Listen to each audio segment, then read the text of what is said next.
Thank you. Good evening. I'm an unannounced participant. My name is Charles Cohen. I'm professor of history and religious studies at the university and director of the Lubar Institute for the Study of the Abrahamic Religions. In that capacity, I'm also the lead faculty member for the UW-Madison's year-long response to the White House Campus Interfaith and Service and Community Challenge. The challenge, which is the brainchild of Ibu Patel, the Interfaith Youth Corps of Chicago, and also a member of the President's Council on Faith-Based and Neighborhood Relationships, is engaged more than 200 campuses across the country to develop various programs that encourage interfaith discussion and interfaith service activities. This event tonight is part of UW's year-long participation in that initiative. And I'd like to suggest, if you're interested in this, we have a website that's on the Lubar Institute's homepage. That's the link to it. And you can find events. If you're interested in involving yourself in, say, Twitter discussions or Facebook discussions, you can get online there as well. Now, some of you may or perhaps may not think it's kind of incongruous. Why would an event sponsored by the atheists, humanists, and agnostics of UW-Madison be included in the interfaith initiative? To my mind, there's absolutely no incongruity at all. The initiative is designed to bring together people from different faith traditions, and to my mind, that includes no faith traditions at all. It's precisely those people who should not be left out. Statistics, polls have suggested at least two things about the group we'll call basically atheists, agnostics, and humanists. One is that they continue to be distrusted by perhaps as large a percentage of Americans as distrust any particular religious group. And the second thing is that the same polls often show that this group is one of the largest, or perhaps the most quickly rising number of Americans as well. We can dispute what no religion, that when people put this down, might mean, but I think the statistics suggest that the group of people who are distancing themselves, at the very least, from received traditions is growing.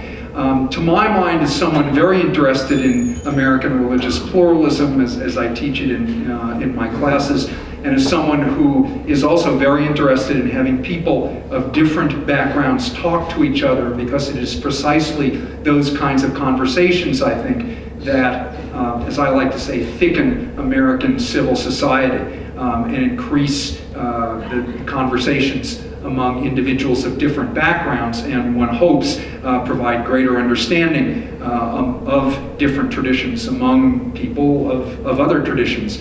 That this group is precisely one that needs to be included. And so Chris Calvi, who's been very deeply involved, there's Chris, in AHA, when we put out the word last spring that this initiative was gearing up, he replied, and as he can tell you on more than one occasion, I've urged him to get this symposium or this event started. So again, I'm delighted to give you a little bit of background on the initiative and this particular event. And now I'll introduce Mike Renuta, who is president of the AHA, who will introduce tonight's speaker. Hey everybody, I'm Mike Renuta. I'm the president of the AHA.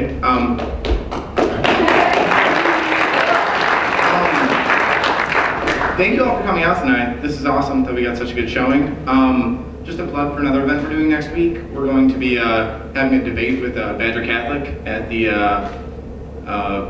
which one is that? The, no, not Union South, the Union Theater. And it's going to be awesome. It's going to be a panel discussion of some of our students against some Badger Catholic students, so we're really excited about that. I'd like to thank again the White House Initiative Challenge. It's really exciting. We raised, last I heard was like $1,600 in an interfaith way to raise money for Second Harvest Food Bank. So that's a great thing. We're doing very well with that. And I'd also like to thank the Freedom from Religion Foundation, as well as the Madison Area Coalition of Reason. And without any more words, I'd like to bring up our speaker tonight. He was a preacher for almost 20 years. But now he doesn't do that anymore. Preaches for our side. He's the author of The Good Atheist, and you may have known him from his big debate with Dinesh D'Souza last year. That was a lot of fun. So welcome the co-president of the Freedom from Religion Foundation, Dan Barker.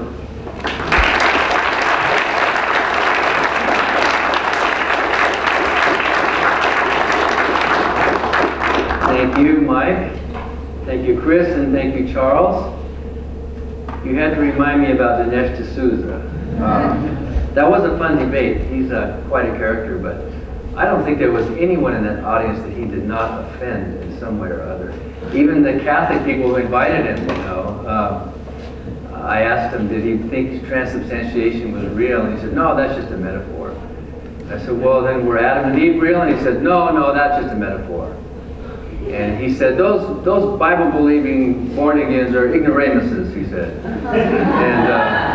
And I said, well, if that's just a metaphor, is God a metaphor? And were you there? He said, yeah, God's a metaphor too. So what is he arguing for, actually? And then he said, there is no such thing as there are no atheists. He said, there are only wounded theists. That's what he called us, non-believers. So we did 7 debates total since then, and it's always fun to educate and to rile up. I love audiences that are hostile and riled up. It gets me going. So please don't be too polite tonight. I'm in better form when you're not. And it's true, right now, whatever it means to be non-religious, and a lot of non-religious people are indeed spiritual in some way. Non-religious people can have beliefs, they're just not religious. Whatever that means, that is the fastest growing, quote-unquote, religion in the United States right now. In 1990, the American Religious Identification Survey reported 7.5% to 8% of Americans who picked no religion, whatever that means. 11 years later, the same survey with Barry Cosman and others, that went up to 14.5%. And since that time, it's gone up to almost 16%. So whatever it means, non-religion is growing. We do know that this generation right now, young people, college age to 20-somethings, is the least religious ever. It's up to almost 30% of this demographic that is non-religious. And there's talk about the 30% under 30. You young people probably don't know how good it is right now compared to what it used to be in the past. And groups like this, like AHA, there's groups all over the country. The Secular Student Alliance has more than 300 groups right now, when a few years ago they only had 40. They're just popping up all over. In Australia, there's now a national group of free thought college group, campus groups, and they met last year for the first time, and a lot of them thought they were the only ones. They started this group on campus because what are we going to do? There's all these religious groups, and what about us non-religious? And so when they got together, they found out there were 25 others, and they were all surprised to see it happen. That's kind of neat. That's showing that there's a movement that's from the bottom up. It's an organic thing. It's not like some atheist evangelist came to your campus and said, we're going to convert all of you to atheism, and you need, it wasn't that. It's just human beings naturally, organically. Whatever it was that happened in Europe, and there are a lot of explanations for it, after centuries of devout religious belief and religious fighting and wars and the 30 Years' Wars, which wasn't just, like Christians versus the Muslims, it was also Christians against each other, Catholics versus Protestants. Whatever it was that happened in Europe, where today most Europeans are thoroughly secular, most of them are just basically non-religious. They had these gorgeous empty churches over there. How did that happen? Maybe the war had something to do with that. Maybe just sort of naturally, maybe just naturally human beings want freedom. We don't like some tyrannical group over us telling us what we must think and what we must do. I think the basic human state is that once we have freedom, we guard it, we love it, we protect it. So whatever it was that happened there seems to be happening here on this continent as well. And I say it's about time. It's nice to see that. We are improving, we are growing. We might have some religious instincts as a species, but that doesn't mean we are stuck with them. We have instincts toward sexism, we have instincts toward racism, we have instincts toward violence, but we can rise above things like that and religion as well. And I think that's what we're seeing happening. And groups like yours are to be credited and applauded for promoting. It's not like you guys get together once a week, you atheists, and get in a huddle and say, there's no God, there's no God, no, there's no God, no, no, no, no, there's no God. I mean, it's not that you're against something, you're for things, right? Why did you start the group? Chris, you here, and Mike, what was the reasons that you did that? What? Meet like-minded people. Meet like-minded people? Social, just to be around others? Of course, here in Madison, there's plenty of like-minded non-believers. Down in Birmingham, Alabama, their group, all three of them get together, you know. Or I was at Texas A&M a couple years ago, and it was about 6 of them. They were kind of like scared like this. But here in Madison, my goodness, our daughter Sabrina, she's at UW at Whitewater now. She doesn't realize how good she had it growing up here in Madison, where most of the kids in her classes all through the school were non-believers or non-believing Jews. Or I saw Sabrina and her friend, I think it was Sarah, they were talking about another girl, Christy, and they were whispering, guess what? Christy, she goes to church. She does, but she's so nice. They were like, it's like the Christians here in the Madison schools were like the minorities, you know, and so it's pretty special. I think she's getting a little bit of a taste because Whitewater is a little tiny bit different from Madison, but in any event, it's nice to see this happening all over the country, all over the world. I get to travel. This year I was on 31 campuses with groups like this in 25 different states, talking about different things, debates and lectures and that. And I think it's exciting. We're seeing, I think maybe someday we will turn the corner in, who knows, a half century from now, we'll look back at this generation as the beginning of that corner being turned. So that's pretty exciting. Wasn't always that way in this country. Our country's a great country. We are a proudly rebellious nation. We fought a revolutionary war. We kicked out the king, the sovereign, the monarch, the dictator, the lord, the master. We didn't want some big overlord telling us what to do. Whereas governments before that time, and some since that time, have based themselves and written constitutions based on the sovereign authority of some god or some deity or a monarch, or establishing the evangelical Lutheran church in Scandinavia or something to be sort of the authority. We in the United States were the first country ever to take that whole thing and turn it upside down. Instead of an authority above us, we said, no, we're going to rebel. We're going to fight a revolutionary war. We're going to kick out that sovereign, and we turn it upside down like this. And what is the sovereign in our country? We the people. Yeah. It's a wonderful thing. We were the first country in history to separate religion from government formally. So we the people decide. We the people think for ourselves. We are in charge, and we are not subject to some ecclesiastical court or some church or some Vatican or some other religious authority to legitimize or authorize our government. Although a lot of people are believers, and many of the founders of our country were devout believers, none of them wanted their personal beliefs to rule our country. None of them thought the rest of us all had to become carbon copies of their private views. Even if it were true, even if all the founders were born again, speaking in tongue, evangelical Christians who loved Jesus and went to church, even if that were true, it doesn't follow that the rest of us have to become like them, and they didn't want that. They didn't think they even had the authority to inject their personal private religious views on the rest of the country.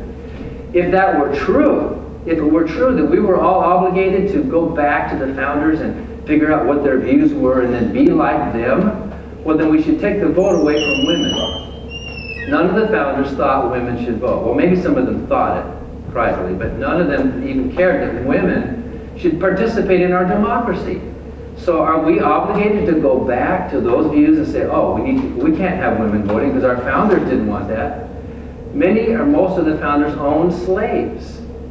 And slavery was a sticky issue. And because they tabled the whole idea of slavery, look at how horrible the Civil War ended up becoming.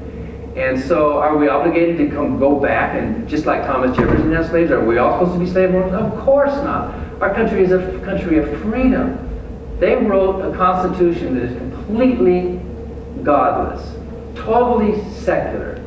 I sometimes talk at high school campuses and I'll ask high school students, how many times does the word God appear in the U.S. Constitution? And some of them go, 12? No, not that many. 5? 6? You know, and it's like, it's not something they pay attention to. If you listen to the religious right, you think our country was infused with Christianity and God from the very beginning, and our principles and our laws are based on the Ten Commandments. How many times does God appear in the U.S. Constitution? 0. None. During the Constitutional Convention, how many times were the Ten Commandments mentioned? You know, Madison took a lot of notes. How many times did they talk about the Ten Commandments as a basis for American law and principles? How many times? 0. 0. It wasn't mentioned even once. It wasn't even brought up. What we have in our Constitution is, we do have reference to religion in the Constitution, but they are exclusionary references. Our founders were wise. They were smart. They had realized, based on a history of a century and a half of colonial divisiveness, our country was not founded by the Puritans and the Pilgrims and the Mayflower. Those were people who were indeed escaping religious persecution, but not because they were Christians, but because they were the wrong kind of Christians. In fact, the Puritans were fiercely anti-Catholic. That was why they came to this country. They wanted to get away from the horror of Rome. They wanted to get away from the Catholic influence on the Church of England and all of that. They came to escape. There's that joke. The Puritans loved religious freedom so much that they kept it all to themselves. And they did. They came over and they set up their own city on a hill, their own little private theocracies, and they persecuted, they expelled, you couldn't participate, you couldn't vote if you didn't have the right views, if you weren't a Trinitarian, or if you weren't this or you weren't that. They formed these little tiny colonial theocracies on this continent. And of course they didn't found the government, they didn't found the United States of America. In fact, those people who do think that our origin goes back to the Puritans and the Pilgrims are ignoring the 12,000 years of Native American, or now they're saying 15,500 years. Now scientists are thinking it's even more earlier than that, of Native Americans. My ancestors, I belong to a Native American tribe, the Lenape tribe. And do you know that when the Puritans, the Massachusetts Bay Colony, when they were coming over to this continent, do you know what their logo was for their company? Have any of you studied that? The logo of the Massachusetts Bay Colony was a Native American with a bow in one hand and arrows in the other, and there's this word bubble coming out of his mouth saying, "Come over here and help us." More like, "Come over here and kill us," is what it was. But of course, they didn't know about the disease, but when Governor Winthrop noticed that the land had been cleared, you know, disease had decimated that area, he gave thanks to God for preparing the way for their religious community. So there's a little bit of a perhaps racist or ethnic bias there when we think that it was the whites who came and founded this country. The founders of our country weren't then in the early 1600s. It was in the late 1700s, a century and a half later, when our founders of the United States of America wanted nothing to do with the colonial divisiveness. If there's one thing about religion, and religion can mean a lot of different things to a lot of different people, but there's one thing about all religions that we can say without any question. Religion is divisive. Religion builds walls. Even if it's a good religion. Religion sets up insiders versus outsiders. There's plenty of reason in the world for social conflict without religion. Without religion, we're still going to be fighting over this or that, territory or resources or what. But religion introduces this totally unnecessary and tragic source of social conflict. And it makes the saved versus the damned, the believers versus the infidels, the chosen versus the Gentiles. You know, we are the special. And I used to feel that way when I was a Christian. I was so happy that I was born in the right family, in the right religion, in the right country, in the right time of history. And I got to be a soldier for Jesus in the end times, you know, waiting for Jesus. We all felt that way. And if you were raised in a religion, you feel like yours has something really pure and special, and the others are a little off in some way, or way off, so bad that you're going to have to start a 30 years war to fight over that. It's true that many religious people are peaceful. Most of them are not that violent unless they get riled up by a leader. But it's still also true that religion is divisive. It builds walls. Religion has a lot of good teachings in it. It would be surprising if religions don't. In fact, if you look at all the religions of the world, you will see a sort of common thread across them. Peace, love. You know, there's a lot of good in a lot of religions. There's some good in the Bible. Jesus said some good things mixed in with a lot of other not so good things. In fact, Thomas Jefferson took a pair of scissors to the New Testament. You can buy that, by the way. You can buy the Jefferson Bible right now. He took a pair of scissors and he cut it out. He cut out what he called it a dunghill. He cut out the crap. He wrote to John Adams and he said, I was looking for the good teachings of Jesus and I found some. There are some good teachings of Jesus, but it's like looking for a diamond in a dunghill. That's what he said to Adams. And he let it fall, the rest of it just fall to the floor. So you will find good teachings in Christianity and in Islam and in Judaism. You'll find them in all these religions. But those good things that are in all those religions, those aren't religious teachings. Those are human values. Those are values that unite all of us. They transcend religion. The values that are left over, when you separate the human values, the peace, the love, the stuff that all human beings use to judge whether we even think a religion is good to start with, when you separate that out, what you're left with are religious values. And religious values are not good. They may not be harmful. They might be things like how women should dress, or what day of the week you should worship, or what rituals, or how many times you should do that, or what food you can eat. Those are not really good moral values. Those are religious values. So Thomas Jefferson and the other founders, they realized that the divisiveness of religion was a problem. It was a scourge. They didn't want any part of that. They thought, our founders thought, when they went to the Constitutional Convention and then later when they crafted the Bill of Rights, that human beings should be free. We should all be free from any type of authority above us in this proud and rebellious nation that we live. So they wrote that Constitution that is godless. The Declaration of Independence does mention a deity, although Jefferson, as we know, was deistic. Jefferson once called himself a Christian, but that was only after he cut the Bible into little pieces, and what was left, he said, okay, if that's what it means to be a Christian, okay, you can call me a Christian. But of course, would anybody today think that's what you should do to be a Christian? Cut out all the crap and then, you know, leave the rest? But our founders, the Declaration of Independence, of course, if you read what it actually says, in spite of this references to a deistic God, which is not the same as a theistic God. Theism is a belief in a personal God, a God who has thoughts and desires and writes books and gets mad and creates things, you know. Deism is a belief in an impersonal God. And these 18th century Enlightenment deists were sort of the pre-Darwinian freethinkers of their day, where they didn't understand how it all began. They thought there must have been some force. But in his practical life, people like Thomas Paine and Thomas Jefferson and others, in their practical lives, they were basically atheistic. They didn't pray. They didn't think there was any being to talk to. They basically lived like human beings. So the Declaration of Independence, if you read what it says, it's actually quite anti-biblical. There's nothing about Christianity. There's nothing about Jesus in there. If you read that the consent of the governed, that's not in the Bible. In the Bible, human beings are worms and sinners and do not have. There is a way that seems right to a man, but the ends thereof are the ways of death. Lean not on your own understanding. And in the New Testament, bring into captivity every thought unto the obedience of Christ. There's not freedom. Those are not, the principles of the Declaration of Independence are not biblical. They are human. They're humanistic. They're democratic principles. that are a vast improvement over Christianity. So then they later went on to write the Bill of Rights, and then, you know, there was some debate about whether we even needed a Bill of Rights, because the Constitution is only supposed to grant specific enumerated powers, and anything else you can assume the government doesn't have the right to do. But it was good that our founders decided, let's go ahead and spell it out.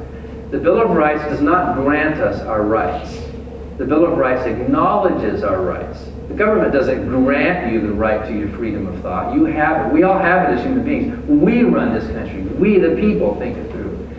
And the Bill of Rights, the very First Amendment, that First Amendment spells out 5 freedoms. And some people consider those 5 freedoms to be collectively known as the freedoms of conscience: religion, speech, press, assembly, and the right to petition the government for redress of grievances.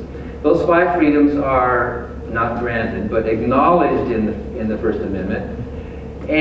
But notice that before those 5 freedoms are spelled out, before any of those freedoms are even mentioned, first there's a non-freedom that's given. There's a restriction that's given before our private human freedoms are acknowledged. The very first words of the very First Amendment of the Bill of Rights says, Congress shall make no law respecting an establishment of religion.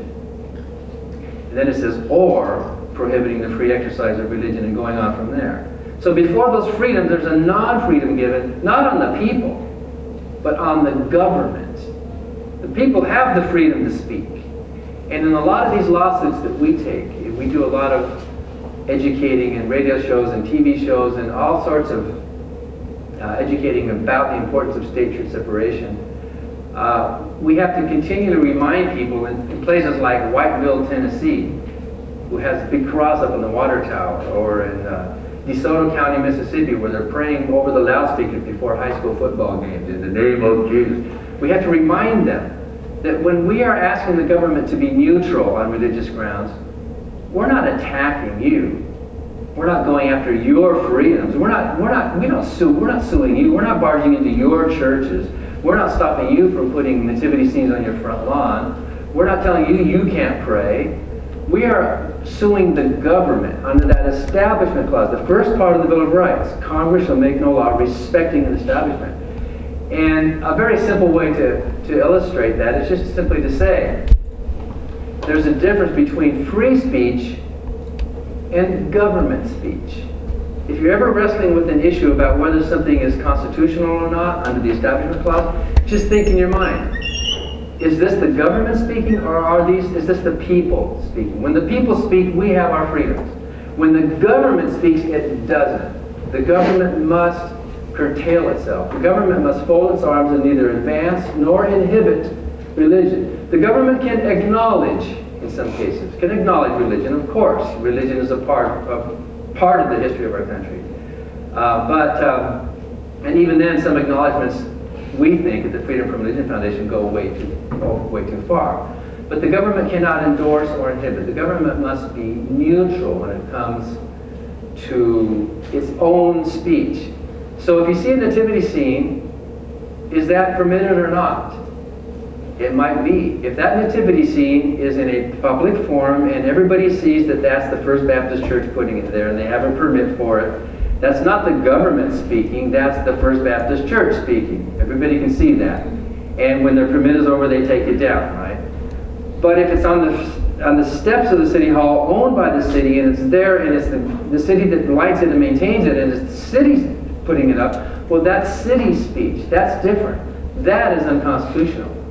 Although there have been some cases, and I'm going to talk a little bit about what O'Connor said in the Lynch decision, where a nativity scene can be a small part of a larger display in some special cases.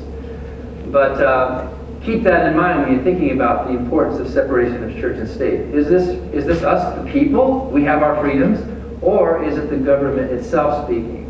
When there's a government actor, if you were ever elected to a government position, high school principal or a mayor or whatever, you must hang your personal religious views on the door when you are acting as the government official. We sued Governor Perry of Texas this last summer because he was using his office as governor to invite, to organize, to promote this prayer and fasting rally because I can't do it on my own. I need the help of Jesus. Our state's in big trouble. He prayed for rain, and then the state caught fire, you know. So what are we going to do, you know? That's like what Mark Twain said. You know, it's better to check the weather report before you pray for rain, you know.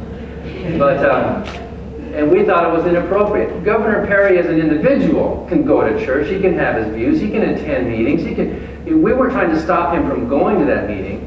We were trying to stop him from endorsing it, from arranging it as a state function.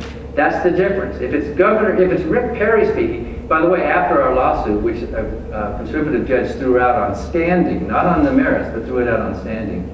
After our lawsuit, we went to the rally in Houston, 170-degree heat, 107, and protested in that. And he showed up, and he was introduced as Rick Perry of Austin, Texas. He was not introduced as the governor, you know, and I think our lawsuit had an effect on that. At least we like to pretend that it did. And that we need to remind public officials that when you're acting as your official capacity, as principal or as high school teacher, you have to back off and be neutral. You don't have to change your views, but you just can't use your office. You can't abuse your public trust to promote your private views. You can't do that. Back in the late 1800s here in Wisconsin, there was a very important case.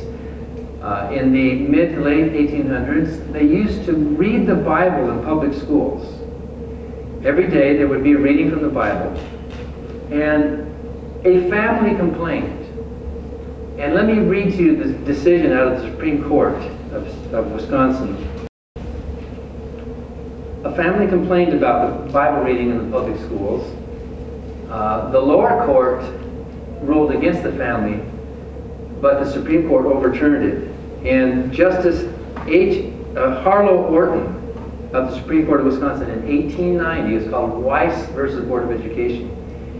He wrote these words: "There is no such source and cause of strife, quarrel, fights, malignant opposition, persecution, and war, and all evil in the state as religion." This is part of the decision. These words are in the Supreme Court decision. "Let religion once enter our civil affairs, our government would soon be destroyed. Let it once enter our common schools, they would be destroyed. Those who made our Constitution saw this and used the most apt and comprehensive language in it to prevent such a catastrophe." Now those are strong words. Strife, quarrel, fights, persecution, destroyed, catastrophe, talking about religion in the schools. Well, that decision outlawed Bible reading in Wisconsin schools since 1890, the Weiss decision. And by the way, 73 years later, in 1963, in the Schempp decision, which outlawed prayers in the United States Supreme Court, Justice Brennan cited this Wisconsin Supreme Court. In fact, he cited these words, showing that religion is divisive when it comes into the public schools and the public spheres. By the way, Harlow Orton was the mayor of Madison. And you know Orton Park, which is that was named after that same judge. So here's a question. What kind of family do you think it was that complained about the Bible reading in Wisconsin public schools? Who do you think it was? Jewish? Do you think it was an atheist family? Do you think it was Annie Laurie Gator's great-grandmother?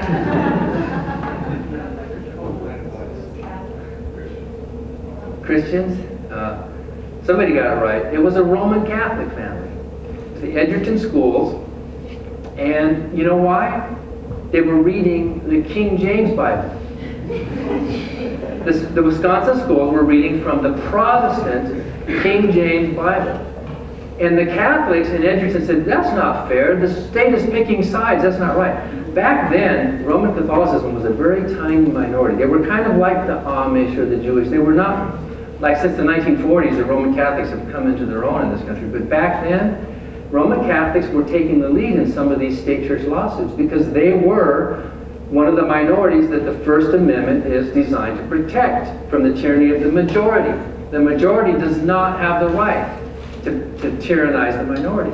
It was a Roman Catholic family that complained, and they won that lawsuit. And thanks to the Roman Catholics, we now no longer have Bible reading in the public schools. Now you might ask, well, what's the big deal? I mean, why were they so upset? I mean, why couldn't they just ignore it? I mean, well, you'll have to ask them. That's the whole point of the First Amendment. Many people would say, it's no big deal. In God we trust on our money, well, just ignore it. I mean, why are you so upset about it? In God we trust on our money. And usually what I respond is, well, if it's no big deal, you wouldn't miss it if it were gone then, would you, right? But of course it is a big deal to them. They do think it's a big deal. So what O'Connor said in her decision, in the Lynch decision, which by the way did allow a limited way for the nativity scene, Justice O'Connor, in a concurring opinion in the Lynch versus Donnelly case, Supreme Court case in 1984, talked about whether the government can endorse. Can the government pick sides? Can the schools in Wisconsin pick the Protestant Bible over the Catholic Bible? Of course, today we think, well, no. But back then it was a big issue they were struggling with. Here's what she said. Endorsement sends a message to non-adherents that they are outsiders, not full members of the political community, and an accompanying message to adherents that they are insiders, favored members of the political community. Disapproval sends the opposite message. And there you go. You might think it's no big deal unless you're in one of those minorities where you do feel the majority is, you know, am I a true Wisconsinite? Am I a true American? Am I being tolerated? Or am I part of we the people? It says in God we trust on our money, but to be accurate it should say in God some of us trust. Now there's more and more and more people who don't believe in God or trust in God, and that phrase is less and less apt. By the way, that phrase is a Johnny-come-lately. Did you know that? Our original motto was E pluribus unum, which means out of many come one. And it was in the 1950s, after McCarthyism and the scare of communist, red communist, evil, godless communism, that religious opportunists got that phrase, in God we trust, put on our dollar bills, on all currency. In fact, I have a pre-1954 dollar bill here that doesn't have it. If you have any money before 1957, actually, when they started printing it. And in God we trust, who in Congress would dare be seen voting against God in the mid-1950s? There were a lot of bad laws passed on state-church separation in the 1950s. It's now become our national motto, and we're stuck with it. And it's now engraved. We tried to sue. It's now engraved in the visitor center of the United States Capitol in Washington, D.C. When you walk in, there it says, in God we trust, engraved on the wall. We tried to stop that, but we were denied standing on trying to stop that really flagrant abuse. Because what's it saying to those of us? It's just like when the Catholics in Edgerton were feeling like, you know, this isn't right that the government's taking sides. What about us non-believers? What about us atheists and agnostics who don't believe and don't trust in God? What business does our government have to interfere, to say to me that I do trust in God as an American citizen? Is that right? Is that fair? Some people might say, well, just ignore it, just don't look at it.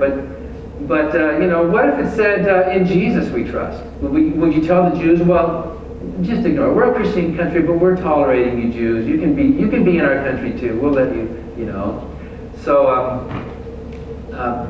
the basic idea is an idea of fairness. It's an idea of equality, freedom and justice for all Americans.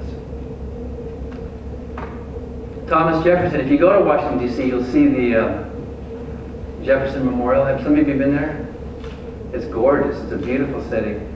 And the main saying, there's a lot of his sayings that are there, but the big saying that goes all the way around the top inside of it when you read it is that saying of his where he says, I have sworn eternal hostility to all forms of tyranny over the mind. That's not quite the exact, I have the exact quote here.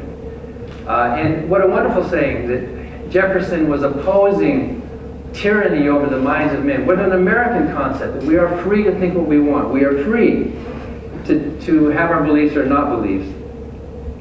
But listen exactly to this quote in context. What was the tyranny that Jefferson was talking about? The Revolutionary War had been fought and won decades earlier. What was the tyranny that was in Jefferson's mind when he wrote that phrase? Let me read you some of the letter. He wrote a letter to a friend, Dr. Benjamin Rush. He was talking about the First Amendment. Here it is. That clause of the Constitution, which, while it secured the freedom of the press, covered also the freedom of religion, had given to the clergy a very favorite hope of obtaining an establishment of a particular form of Christianity through the United States. And as every sect believes its own form, the true one, everyone perhaps hoped for his own, but especially the Episcopalians and the Congregationalists. The returning good sense of our country threatens abortion to their hopes, and they believe that any portion of power confided in me will be exerted in opposition to their schemes. And they believe rightly, for I have sworn upon the altar of God eternal hostility against every form of tyranny over the mind of man. In other words, the tyranny he was talking about here is the tyranny of establishing a religion. By the way, that phrase altar of God, as all lowercase, he didn't use the capital letter G, God, which would be the Christian God. He didn't believe in the Christian God or the biblical God. That was sort of a phrase of the day, the altar of God. He was a deist. He was not an atheist, but he used phrases like that. And in his mind, God was not this being, but it was almost nature itself. So, in Jefferson's election, the religious right of his state thought he was this horrible infidel. What's he going to do? He's not going to let us establish our church. Horrible. And so that phrase is talking about opposition, eternal hostility, opposed to the tyranny of establishing a state religion.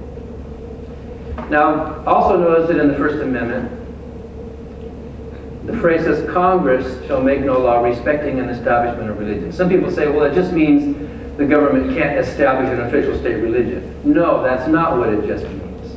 Look at that word, respecting. The word respecting is there for a reason. Congress shall make no law respecting an establishment of religion, which means dealing with or leaning towards or having anything to do with an establishment of religion.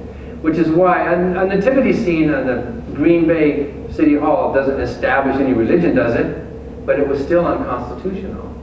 If a high school teacher gets up and leads the class in prayer, is that establishing a religion? No, it's not establishing a form of religion, but it's unconstitutional. It's respecting the establishment of religion. Some people think, well, aren't we a democracy? Don't we have majority rule in this country? Can't a local community decide what it wants to do? And, you know, what if we vote? Can't we vote to have this be a Roman Catholic city? Can't we do that? No, you can't. Because we are a constitutional republic. We're a democracy, but our Constitution has some principles in it that are hardwired, that are not up to vote. In our Constitution, there are some things that are established, hardwired, you can't vote away by a local majority. For example, there are some counties in the South, there were some, and maybe there still are some, who, based on a proud, long tradition, a long history in their area, would vote to segregate their schools. You know that some counties would do that. Can they? Can the local majorities come in and say, we have voted, we are now going to segregate our schools? Well, look what had to happen. Federal troops had to come in because the Constitution overrides the local majority on specific things. Not on everything, but the specific things. A city cannot vote, or a state cannot vote to kick out all the newspapers. We have freedom of the press. There's no way a local majority is going to vote that away. Freedom of assembly. Religious freedom is one of those things. No local majority can vote away. We are often accused of being outsiders coming in to meddle with the local community. We took a lawsuit in Dayton, Tennessee, Ray County, Tennessee, which, by the way, was where the Scopes trial was held in 1925. The legacy of the Scopes trial was William Jennings Bryan College, Bryan College there in Dayton, Tennessee, which is an evangelical college, which was sending Bible students into the public school 5th grade classrooms for an hour a week while the teachers just left. And they were doing Jesus Loves Me and Noah's Ark and you need to come to God and all that. They were basically evangelizing during school time. And we took that lawsuit and it was a slam dunk. The entire school board voted to keep the Bible class, and so did the entire county board. And but it was clear this is established law. You can't do something like that.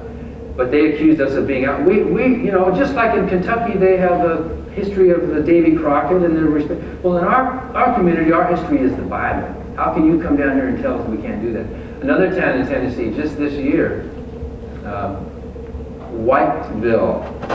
I mentioned this already, about an hour outside of Memphis. And by the way, Whiteville is the name of some person.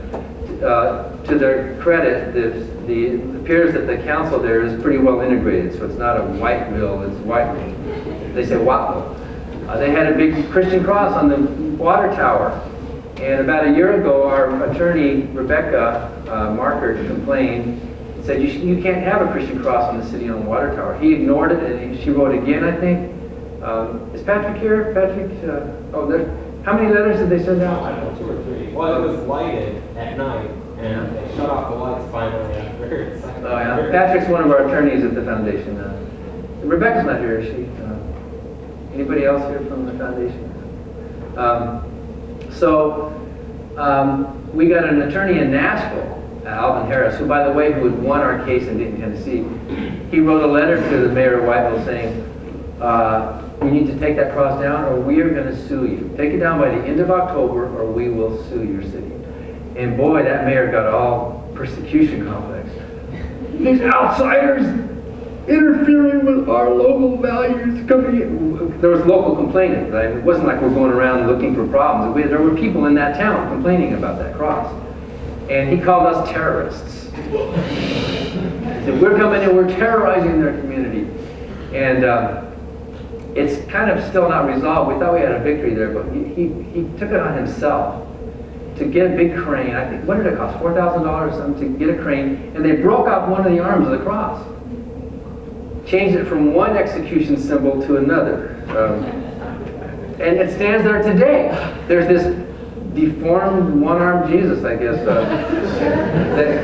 And they're still lighting it, I think. And anyway, we're going to have to threaten to, because now they're, and then recently everybody put crosses up.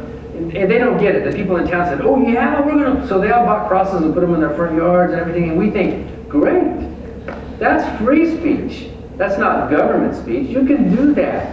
We're not trying to stop you from advertising your religion. We're trying to enforce the First Amendment prohibition against the government speaking and doing this.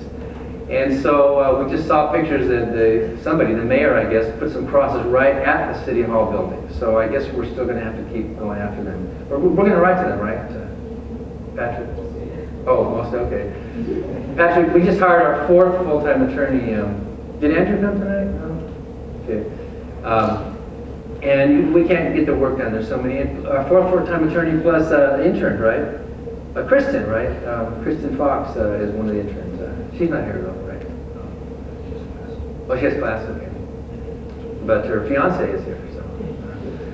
Anyway, in cases like that, and they don't see that distinction. If someone can just sit down and say, look, we're not interfering with you. You have the freedom. It's the government. That's why it's important to understand the government itself must be neutral, must back off, must not endorse or inhibit religion. It would be just as wrong for some city to get up and put a sign up that says there is no God and Jesus is a myth. That would be just as bad.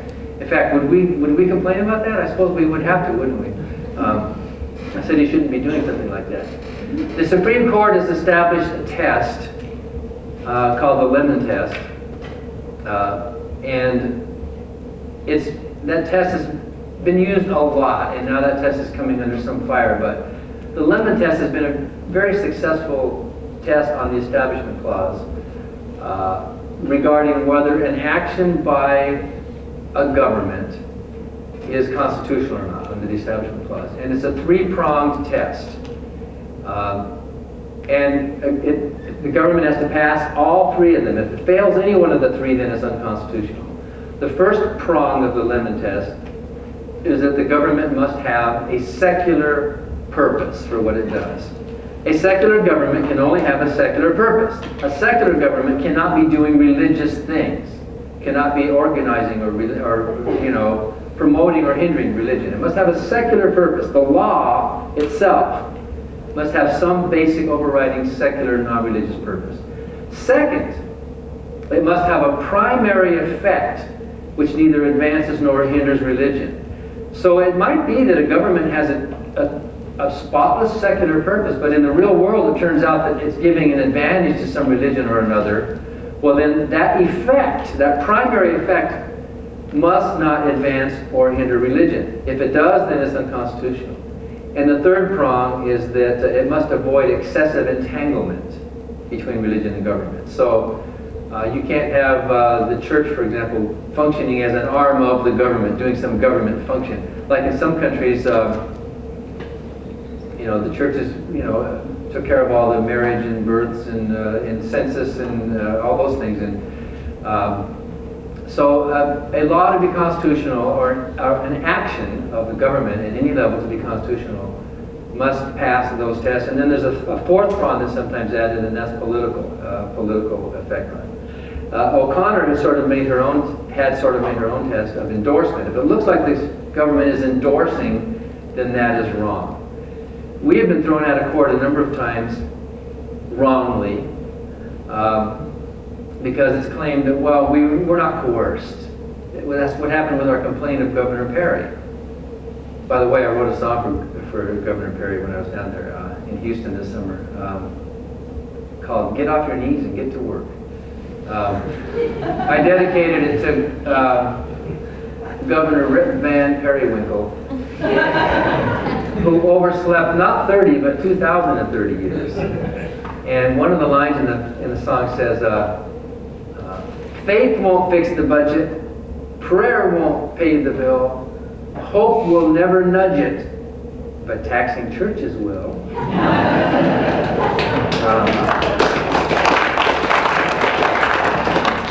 And the judge there in that case threw us out on standing, did not rule that what the governor was doing was okay. And this has happened to us a number of times. Standing is a big sticky thing right now. Who has the right to even take the lawsuit? The judge basically said to us, well, nobody was forcing you to go to that meeting. There was no coercion involved, so you're not injured. You can't. The courts can only deal with cases and controversies. They can only deal with some issue, and since you're not injured and you're not, then you can just look the other way. Well, our attorney tried to point out that that's not the test. Coercion is not the test. It doesn't matter if you're coerced or not. If the government is promoting someone else's religion, it's the neutrality that's the test. The government must be neutral. And if the government is not acting neutrally, even if you're not coerced, those Catholic students in Edgerton, they could have just ignored it and said their own Reims Douay version of the Bible in their own mind, right? They weren't coerced, were they? They were just... But the government was endorsing. The government was taking a side. In this country, we are free to disagree about religious issues. That's part of what makes our country great. Nobody's going to come and arrest us for standing on our heads, speaking in tongues, and praying to Mother Goose. I mean, this is America. We can do whatever you want, and people do whatever they want. This is great. We are free to disagree, but one thing we are not free to do is to ask our government to settle the argument. The government must back off. The government must just say, hey, this is not our job. You fight it out among yourselves.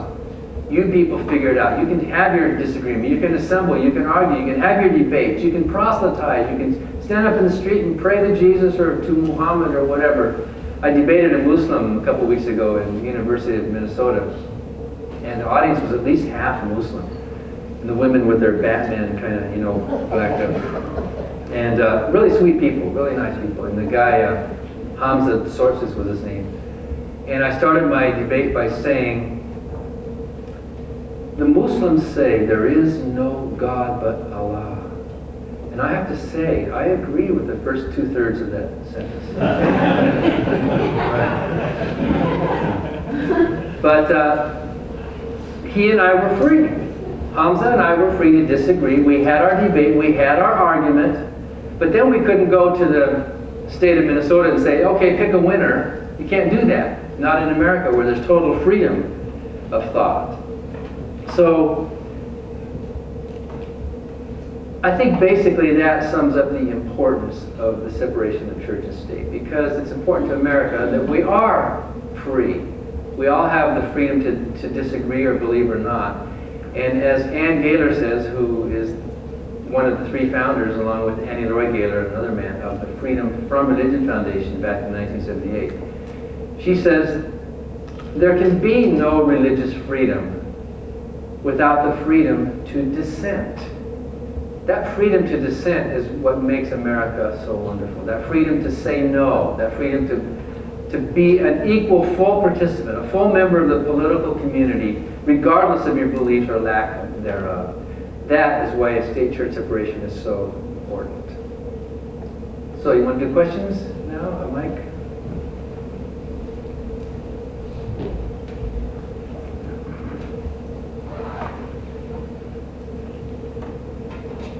Hey everybody, we're going to do some Q&A, so keep your questions short and to the point.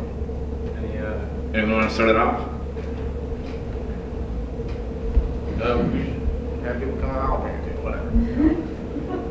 I find it interesting that in comparison to the United States, Europe is, although in many countries they have official religions, they're far less religious, and their governments seem to be in better shape in that sense, because they don't seem to have intertwined religion and government, even though they have a state religion. Could you comment on that? Why perhaps the United States seems to be so different, even though the Constitution says one thing? Yeah, it's ironic, isn't it? We have separation of church and state, and yet we're so much more religious than countries that don't have it. Phil Zuckerman, in his book, Societies Without God, looked at a whole bunch of countries around the world, and he focused on Scandinavia, especially on Denmark. He went to Denmark and found out that about 4% of the Danes actually believe in God, although a lot of them will get married in church, and religion is kind of a cultural thing. They don't really believe it. And yet Denmark is probably, by any measure, the most successful country anywhere for its economy, its equality, its happiness, its well-being, its health care, and so on.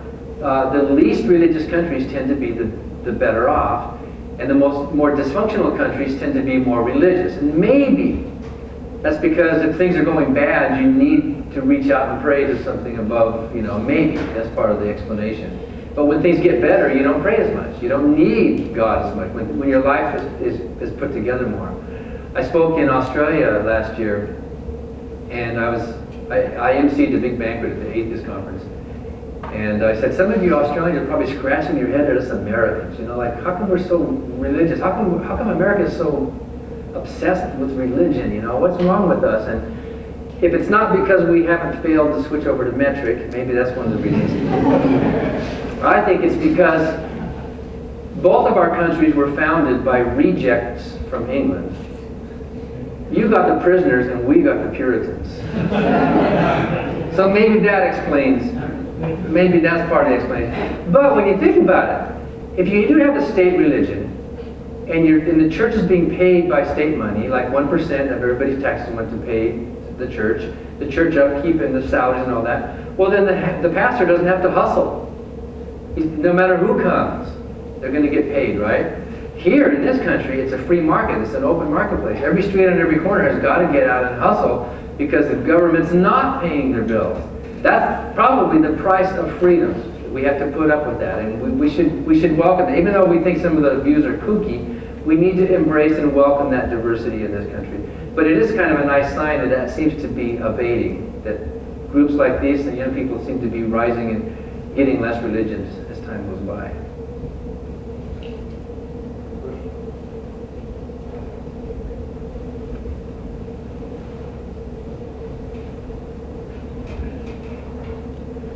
This is kind of a question that came up in one of our meetings was that by doing lawsuits for, say, taking down crosses or removing activity scenes and whatnot, are you not giving atheists and non-believers undue negative PR? I mean, are you not making life more difficult for someone without faith, because now they have that stigma of, you guys are trying to take our religion away? Well, you could ask that about any reform or any cause. I mean, would you say to Elizabeth Cady Stanton and Susan B. Anthony, you're giving women a bad name, you're agitating for suffrage for the vote, why don't you just not be some troublemakers? And of course, some of the greatest women heroes in our history are the troublemakers, the ones that were out there unafraid. But often when we take our lawsuits, we are joined by religious people. When we complained over the nativity scene at Green Bay, at City Hall, it wasn't just us atheists. There was a Catholic family, there was a Protestant family, there was a Jewish family, there was a Wiccan family that joined us, because many religious people also understand the importance of state-church separation. They realize that if you mix religion and government, they both get dirty. And there's a lot of people like Greg Boyd, who's a megachurch pastor in Minneapolis area, the Twin Cities area. He's an evangelical conservative, and he and I have done a couple of debates. And he wrote a book, America's Not a Christian Nation. And it never was, and it shouldn't be. And it's not a Christian nation because where does it say, He points out that the treaty with Tripoli, for example, is explicitly declared the United States is not in any sense based on the Christian religion. He thinks that it is wrong to use the power of the government to push a religion. That's why he doesn't endorse candidates or invite candidates into his church. He thinks that Christianity should be spread by persuasion only. Our love for the world and our gospel message, should be you don't use the government. So we are often joined by religious people who do get it, and that makes our cases stronger. When we sued over the Ten Commandments monument in La Crosse, Wisconsin, in Cameron Park there, we were also joined by Jews and Unitarians and Protestants and Catholic. It was a Catholic monument. It had the Catholic version of the Ten Commandments on it. And so it wasn't, to the court it didn't look like it was just a bunch of mad atheists trying to cause some trouble. It was Americans who believe in the principle of keeping religion and government separate. And I think most Christians support the principle, at least on paper, I think. It's only the extremists, it's only the right-wingers that are still pushing for some kind of a theocracy or for some kind of Christian influence in our country. So if it's a bad name, well then we'll take that rap, On the other hand, are you actually pushing people towards religion? Oh, I would have agreed with you, but you're so rabid, now I'm going back to the church. Yeah, we hear that a lot. Yeah, we hear that a lot. I don't know about rabid. What's rabid? What's more important than fighting for the First Amendment? What's rabid about American freedom? But you're right, some people say that. All those crosses that went up in Whiteville. And when we stopped prayers over the loudspeakers at Southern football games, Stephanie did a lot of those. Our attorney Stephanie Schmidt wrote a lot of those letters. A lot of the people said, "Oh yeah, you can't stop us from praying." And so for a couple of weeks, the Christian communities just got all excited. They printed T-shirts and they had rallies. And that first football game, when there were no prayers over the loudspeakers, a bunch of parents ran down to the 50-yard line and they said the Lord's Prayer out loud. "See, we're going to show you." And they credited us with causing a revival in their town. Well, it didn't last too long. But still, it's like they feel, it's kind of like Jesus. And Jesus said some good things, and he said some kind of crazy things too. And one of the crazy things he said was, if he even existed or even said these things, he demonstrated the kind of paranoia of a small town cult leader when he said, "He that is not with me is against me." He couldn't see that there's a middle ground. You're either for me or you're against me. And there's a lot of right-wing believers who have this attitude. Well, if you're pushing for neutrality, they can't distinguish between neutrality and hostility.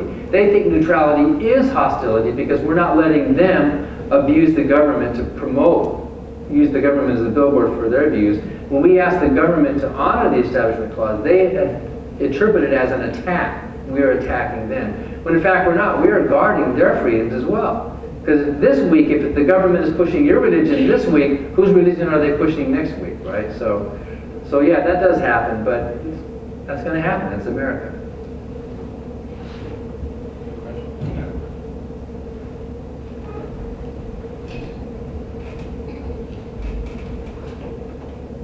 I was wondering if you could comment on the Christmas tree in the state capitol, since the governor is now calling it a Christmas tree, not a holiday tree.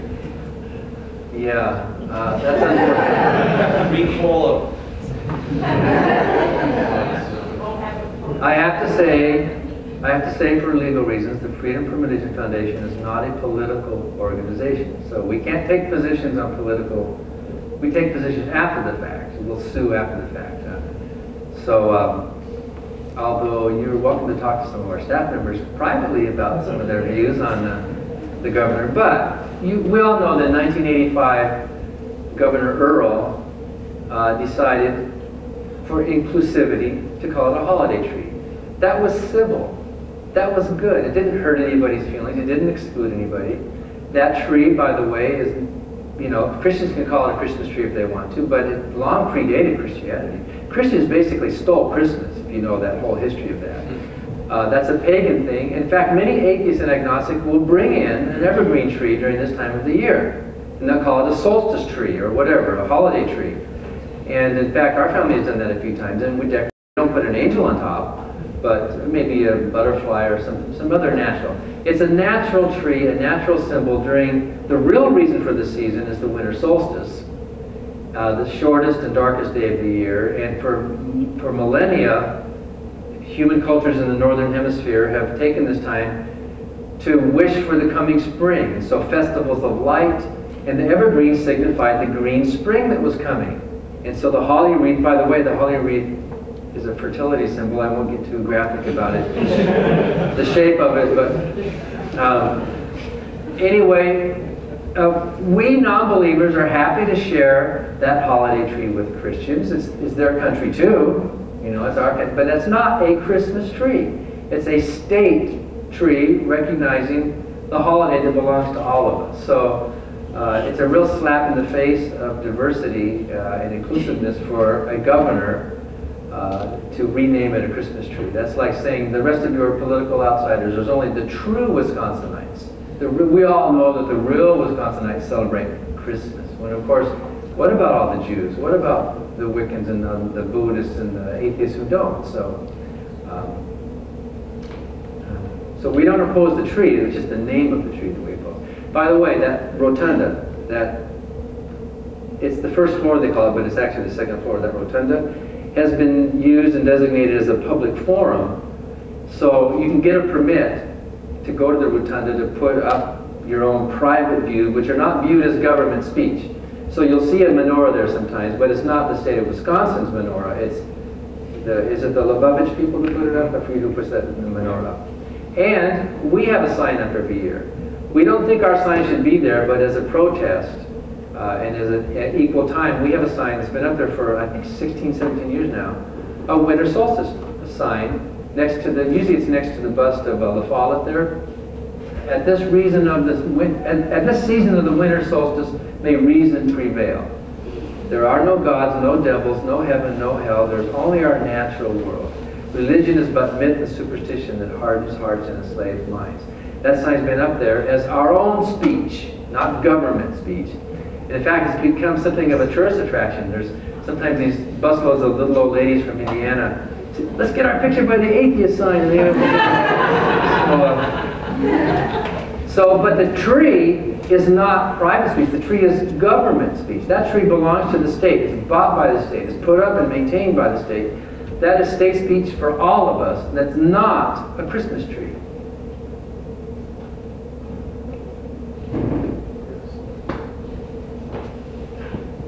Hey, I was wondering if you could comment a little bit about the tax-exempt status of churches, and maybe in particular the ongoing lawsuit you have about the pastor's housing allowance, because that seemed especially outrageous, and I think not many people know about that. Yeah, churches get some great tax advantages. We don't like the fact that churches are tax exempt, but that's not an issue we're going to sue over. Or if we do, it won't be for a long time. There are arguments on both sides of that. Any nonprofit organization is tax exempt. Our organization is tax exempt. There's a big difference, though, in part 2 of our current lawsuit that you mentioned. We might go ahead and challenge the special favoritism that churches are getting and not having to be accountable. Churches and religious organizations don't have to file these extensive 990 forms to the IRS, which show where every penny comes from and how it's spent. We do. Every nonprofit that's not religious has to do that. In fact, you can go online and you can see my salary. You can see Patrick's salary. You can see how every penny that comes in. You can see how we are accountable. We have to earn our tax exemption. And churches make the argument, well, we're doing such good things for the society that we should not have to pay taxes. But of course, if the church catches fire, who do they call? Right? They don't put out their own fire. They take advantage of the taxes. But the lawsuit that we just took, that you just referred to, refers to not to the churches themselves, but to ministers. There is a special wording in the tax code, which was inserted in the 1950s to help ministers fight our common enemy. In fact, it says ministers of the gospel. In the IRS tax code, it says ministers of the gospel to fight the enemy, our common enemy, do not have to report their housing as income. So if you're a minister of the gospel, a preacher, a priest, a rabbi is considered a minister of the gospel under the IRS code, believe it or not, or any other clergy, then your rent or your house payment and any reasonable expenses are excluded from income. It's not an exemption or a deduction, it's just an exclusion. You don't even have to report it. I used to do that. When I was a minister, I used to do that. Hey, why not? If there's a tax break, aren't we all going to take it, right? So my rent every year, I just did not report that as income. I was able to just subtract that. It's a huge break that ministers get, and it's being abused. Even if it weren't being abused, it's wrong. We're challenging it that it's unfair. It's being abused because what does that mean, minister of the gospel? There are basketball coaches at a Catholic high school that are claiming it. There are people that are involved in all sorts, in any kinds of ways that they say, well, listen, I'm a minister of the gospel. What does it take to become a minister of the gospel? The IRS is in the business now of having to decide who is or who isn't a minister of the gospel, right? And there should not be that entanglement between religion and government. So it's unfair. When I was a minister, I used to get that excluded. When I was working for God, I got to take that break. But now that I'm working against the idea of a God, now that I'm convinced that the belief in God is irrational, and even incoherent, and even dangerous and morally questionable, now that I'm working against what I used to work for, I no longer get that. Our nonprofit organization and the Red Cross and other groups are doing good work in the world, but don't get that exemption, that exclusion, excuse me. So we're suing. We've sued in federal court, right here, just a few blocks from here in the federal court building, on the constitutionality of the IRS granting this special favor to religious leaders. We think it's wrong. It came to our attention because you know who Rick Warren is? Yeah. That big pastor in California, Saddleback Church. He said the opening prayer at Obama's first inaugural, and he wrote that big book, The Purpose-Driven Life. Years ago, Rick Warren was having his church stipulate that his entire salary was a housing allowance. So he was reporting no income for years and years and years. He was cheating us. He was cheating the government. He was cheating all of us by doing that. So there was a lawsuit that he lost, except they didn't grandfather it in. He lost the lawsuit saying that you can't do that. You have to only exclude a fair market value. You can't say your whole salary is a housing allowance. It has to be a basic, fair, and that includes things like furniture and remodeling in your swimming pool and other stuff too. I mean, it's pretty generous what it is. So he got off the hook, but now he has to, his housing allowance now has to be a fair housing allowance. So what we've done in our lawsuit, we took it in California at first, but then we realized because of another decision that our standing would probably be very shaky to sue as taxpayers. Taxpayer standing is getting harder and harder to get into court with. if not impossible now, on establishment clause. What we did was we pulled out and we reconfigured it, and we just refiled here in Wisconsin. The Freedom from Religion Foundation has designated, for me and Annie Laurie as co-presidents of the group, to have a housing allowance. Part of our salary, it didn't change anything, but now part of our salary is designated as a housing allowance. We have that, but we don't get to claim it. So we think that's going to strengthen, if not guarantee, our standing to show that we've been injured. It's not just that we don't like what the government's doing, but we have been materially injured in some way because of the advantage that the clergy are getting. So watch that lawsuit. So far it's been something of a sleeper. There have been some stories about it, but you can bet that if we win, there's going to be a lot of noise.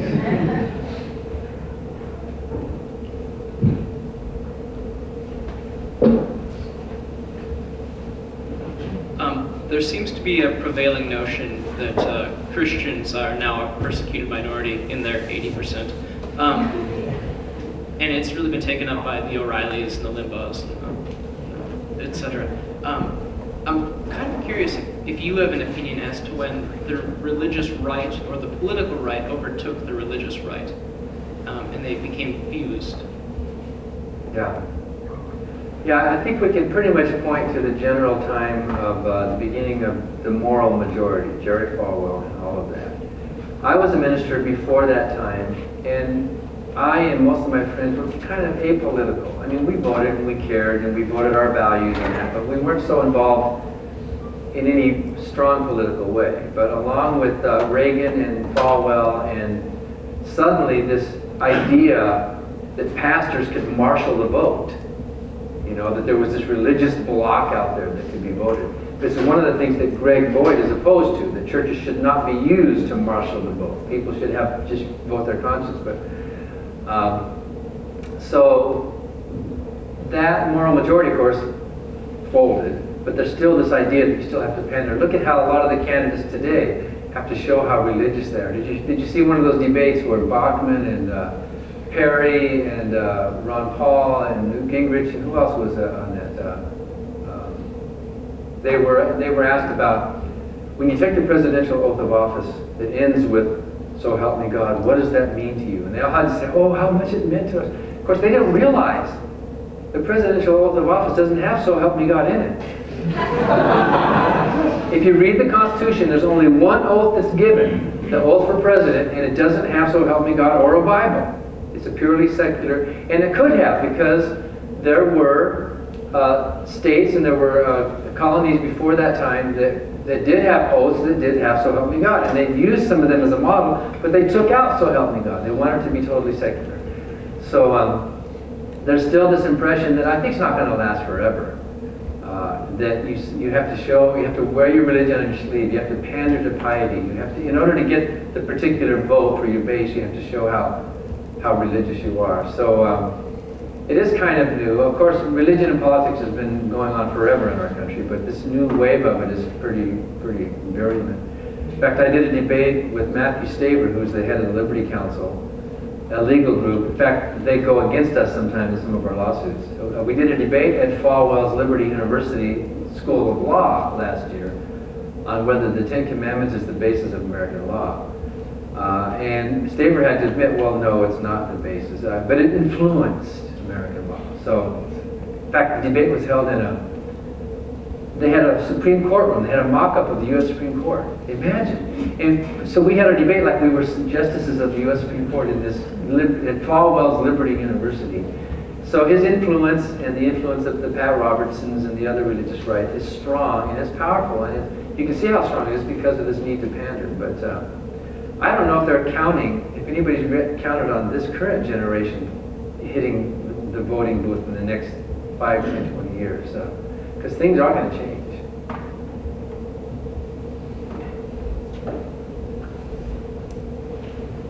You mentioned some of your cases failing on standing.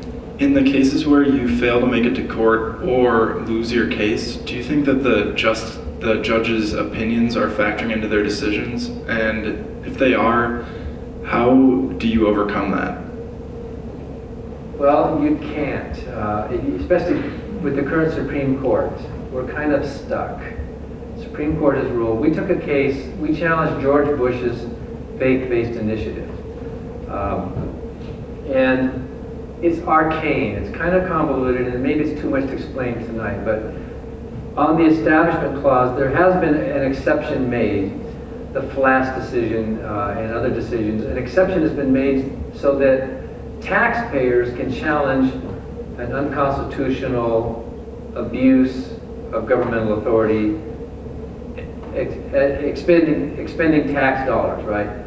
Ordinarily, taxpayers can't take lawsuits. You can't sue the president over what country he invades or what photocopy machine she might buy. I mean, you can't do that. I mean, we elect them, but there is a special case where you can, under Establishment Clause, Religion Clause, as a taxpayer, go in and challenge. But we took that case, and our standing was knocked out that we were not directly injured. We didn't have the same. There was no nexus.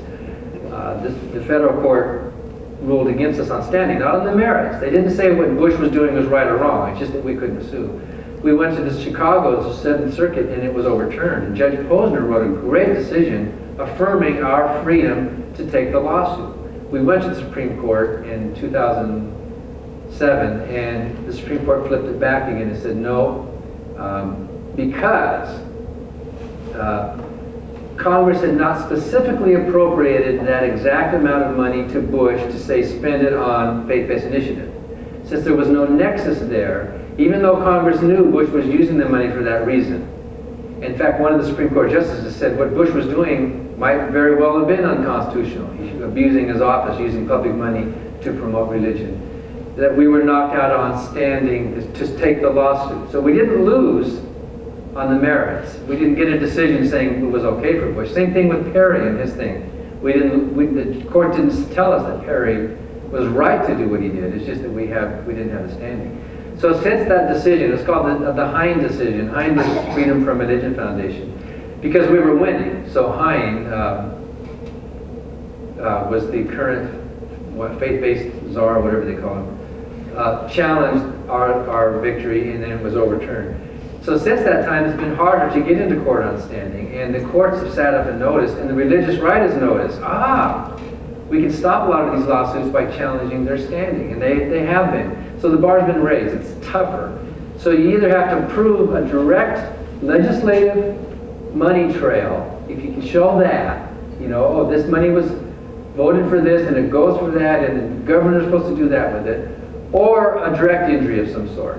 You're a person who's been somehow directly injured. That's why we backed up, one of the reasons why we backed up, and we're taking this parsonage thing under a direct injury, not as taxpayers. We're not saying we're just American taxpayers opposed to it. We're saying we're American citizens injured by this governmental action. The National Day of Prayer. Yeah, National Day of Prayer, same thing. We won in federal court. Judge Crabb wrote a great decision. By the way, you should read her decision. She's here in Madison. Declaring, not only giving us standing, but declaring that it was unconstitutional for the president, or for Congress to tell the president to declare a National Day of Prayer. And then that was overturned. Our standing was overturned in federal court. Was that last year? Yeah, it was just last year. The oral arguments were in December. So it was this year that our standing was overturned. So that was also unfortunate. And the judge, Easterbrook, it was a 3-judge panel, basically used the wrong argument. You basically used the coercion argument. Easterbrook basically said, in Mannion, said that you're not coerced. If the president gets up and declares a National Day of Prayer, you don't have to pay attention. There's no harm to you. And totally ignoring the neutrality test or the endorsement test. So we realized we could not appeal that loss of standing to the current U.S. Supreme Court. We've already been before the Supreme Court on the standing issue. So we have a loss, not on the merits. The court has not said that it's okay for the president to get up and declare a National Day of Prayer. In fact, we're fighting it at a lower level. We're fighting it in state courts now. We have a lawsuit in Arizona. Governor Breyer, how do you say her name, Brewer, has a National Day of Prayer, and in Colorado. So we're trying to find other ways to go after it. But the Supreme Court right now is kind of almost a shut door on when it comes to standing in these kind of cases. It's happening quite prestigious. quite know when. Yeah. Montana. Well, Montana. You were asking a question? What's happening? What's happened with that? Yeah, in Montana, federal property, federal forest, there's a Knights of Columbus Roman Catholic Jesus statue standing like this by the ski slope, and the forest, what do they call the forest agents? Yeah, they decided not to renew the 10-year lease this time because that's actually a religious shrine.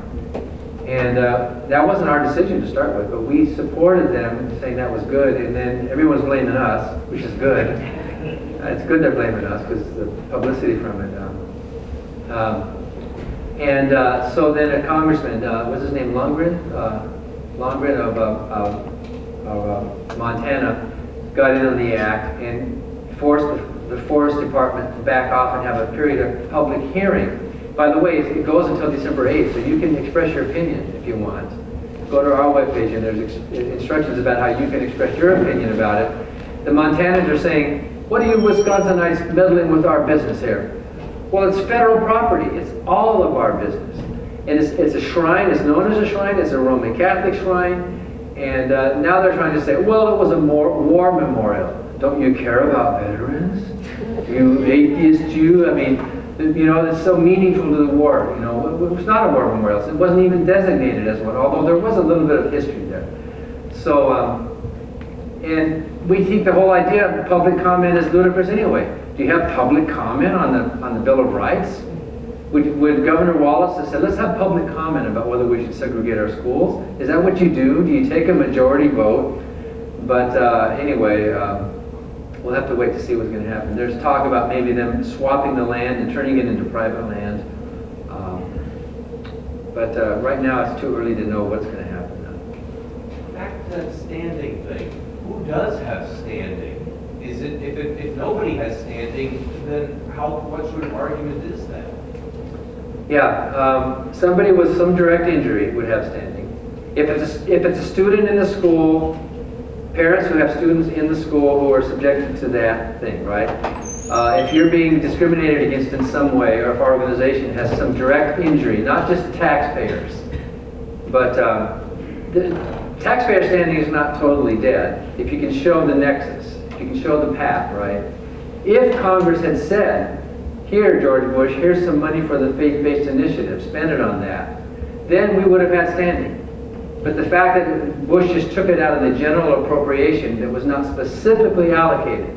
So there are cases where standing would be actually a prayer. Who's yeah. taking the bullet for it? Yeah, exactly. And we're kind of wondering. Standing.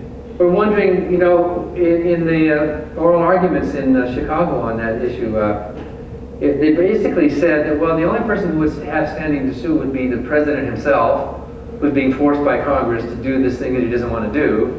Because what if Congress said, you should declare a Roman Catholic nation? Well then, you know, you obviously see that.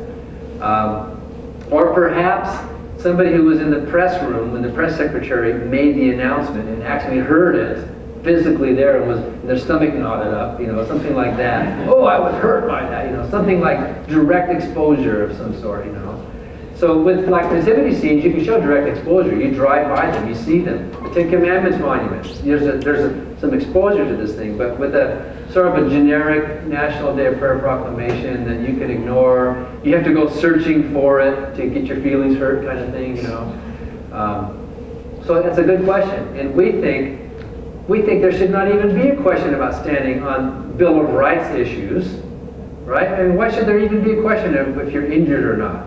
If somebody's violating the Constitution, they're violating the Constitution, any American should be able to say, that's wrong. No, I challenge that. So that's what we think anyway.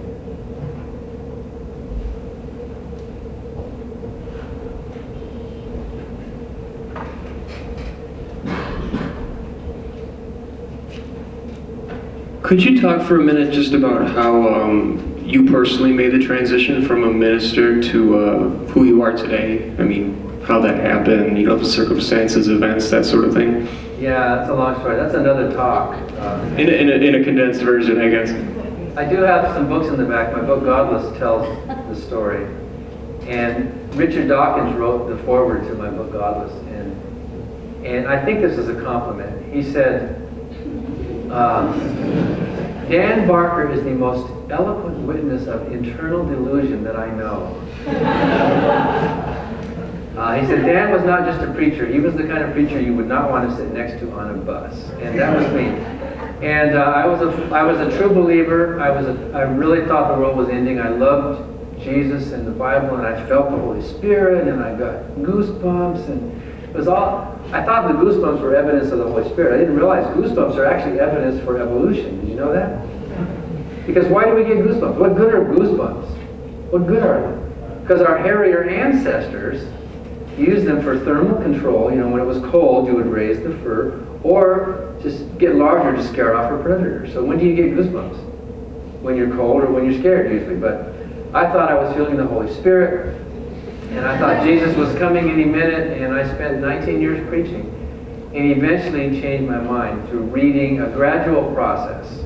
Didn't happen overnight. It was just a gradual. I know a lot of people like this. In fact, there's a brand new group started that you can't join. It's called the Clergy Project. There's a group now that Daniel Dennett and Richard Dawkins, Linda Lascola, and I, and a couple of others have started this Clergy Project, which is to help ministers and priests and other clergy who have lost their supernatural beliefs or abandoned them. Some of them would say, I didn't lose it, I gave it up. But they're still preaching. Right now, there's 32 people in the group that are getting up on Sunday morning and preaching, and they're atheists, but they're stuck. They have, you know, health care and an income and children to support, and they want to get out. And some of them, 3 of them have left this year, actually, since we started in March.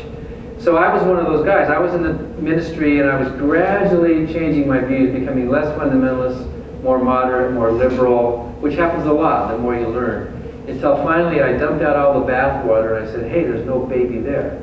There's no evidence for a God. There's no coherent definition of a God. There's no agreement among believers about the nature or the moral principles of this God. There's no good arguments for a God, and you know, Bertrand Russell and others have debated these arguments over and over. And Bertrand Russell basically said they're all just bad grammar is all they are. You know, they all boil down to. And there's no need for a God because millions of good people live happy, moral, meaningful lives. And I basically swung clear to that end and realized I don't believe anymore. And it wasn't because some atheist convinced me. I didn't even like the word atheist. It was just me in my own mind. And these other clergy that I know, there's 122 of us in the group now, and every week there's 3 or 4 more that are joining. Most of us are former clergy, and we're helping. It's like a safe house for existing clergy. I know ministers. I know a minister in Eastern Tennessee. I know one in North Carolina. They're evangelical conservative churches. They're preaching, but their sermons are more like morality. Now, they're not so much hell and heaven stuff anymore. And they don't want to be in the pulpit anymore. It's a horrible thing to... What other profession is there? Dawkins writes about it in the Welcome to this project.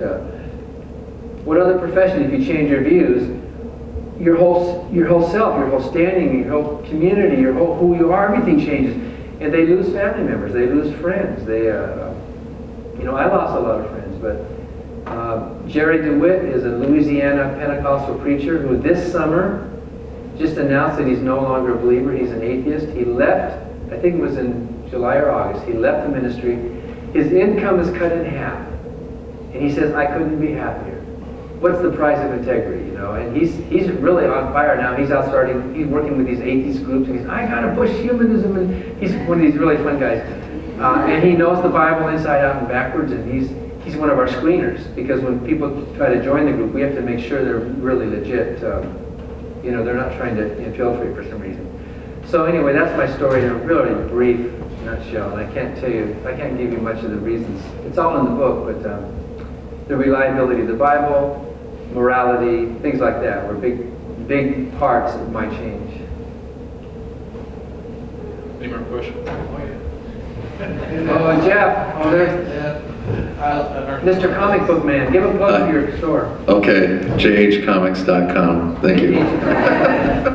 Hey, in the lacrosse case, I think it was the Knights of Columbus who they took the parkland and made it private so that they were able to continue with having a cross there. And that kind of is the general trend of the urge to privatize everything, like with the unprecedented rise of private military contractors and how is there it seems like this kind of rise, this moral majority, that there's a confluence of like political, religious forces that are pushing towards more privatization of everything, and as a result putting any sort of constitutional protections out of bounds for many people. Yeah. So I don't know, my question. That happens a lot. In La Crosse, Wisconsin, in Cameron Park, there's 10 Commandments monument sitting on public property, not private property, right in the park. And we sued twice. We sued once in the 80s, and then we sued again in the early, about 10 years ago. And basically what happened was the city donated a little piece of that land around the 10 Commandments back to the Knights of Columbus that had given it to them, and said, see, now it's not city land anymore, which means we won. The city no longer owns it, the city no longer maintains it, but it's still sitting in the same spot. And if you go to that park right now, there's not one iron gate thing around it, there's two.